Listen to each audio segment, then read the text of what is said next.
महाराष्ट्र में विधानसभा चुनाव से पहले सीएम एकनाथ शिंदे की शिवसेना को बड़ा झटका लग गया है। कल्याण डोंबिवली में शिंदे गुट के कई नेताओं ने उद्धव ठाकरे का हाथ थाम लिया, यानी कि शिवसेना यूबीटी का दामन थाम लिया।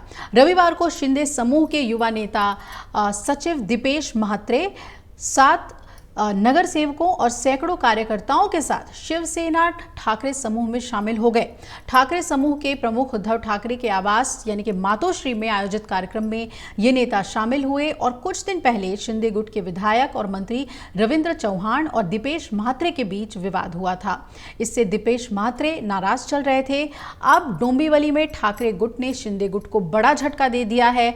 शिंदे गुट के प्रदेश सचिव दीपेश म्हात्रे ने अपने साथियों के साथ शिवसेना ठाकरे गुट में शामिल हो गए और उन्होंने मातोश्री आवास पर शिवसेना प्रमुख उद्धव ठाकरे की मौजूदगी में मशाल थामी। दीपेश म्हात्रे के साथ उनके भाई पूर्व पार्षद जयेश म्हात्रे, रुपेश म्हात्रे, रत्नताई म्हात्रे, सुलोचना म्हात्रे, संगीता भोयर, वसंत भगत और संपत्ताई शेलार समेत 7 पूर्व पार्षद शिवसेना में शामिल हुए हैं।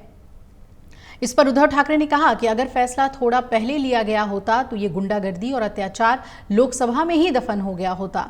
उद्धव ठाकरे ने कहा कि कल्याण डोंबिवली शिवसेना हिंदुत्व और शिव राय का गढ़ है। ये भगवा पर गद्दारी का दाग लगा है, दाग को धोइए और भगवा को मशाल बनाकर जलाइए।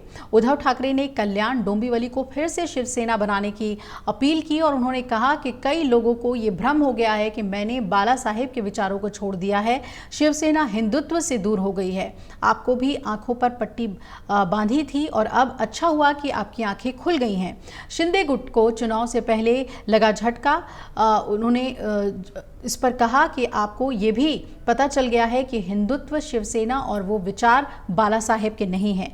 महाराष्ट्र को बेचना ना कभी बाला साहेब का विचार था और ना ही कभी हो सकता है। उद्धव ठाकरे ने इस मौके पर यह भी कहा कि इसी सोच के साथ शिवसेना को आगे बढ़ा रहा हूं। उन्होंने कहा कि हम आत्मसम्मान में जिएंगे, कंगाली में नहीं। हिंदू हृदय सम्राट ने हमसे कहा था कि यदि एक दिन जीना है तो बकरी की तरह नहीं, शेर की तरह जियो। उन्होंने कहा कि ये खुशी है कि आप वापस आ गए। अगर फैसला थोड़ा पहले लिया होता तो ये गुंडागर्दी लोकसभा में ही दफन हो गई होती। सत्ता, पैसा और अंध राष्ट्रवाद सब कुछ एक तरफ होने के बावजूद भी शिवसेना प्रेमी मतदाताओं ने अपने साधारण कार्यकर्ता को 4 लाख वोट दिए और उन लोगों की जीत हुई।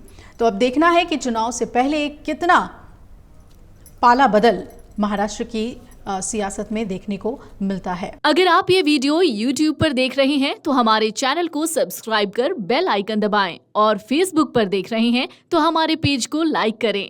8 मिलियन प्लस सब्सक्राइबर, आपके इस भरोसे के लिए बहुत धन्यवाद।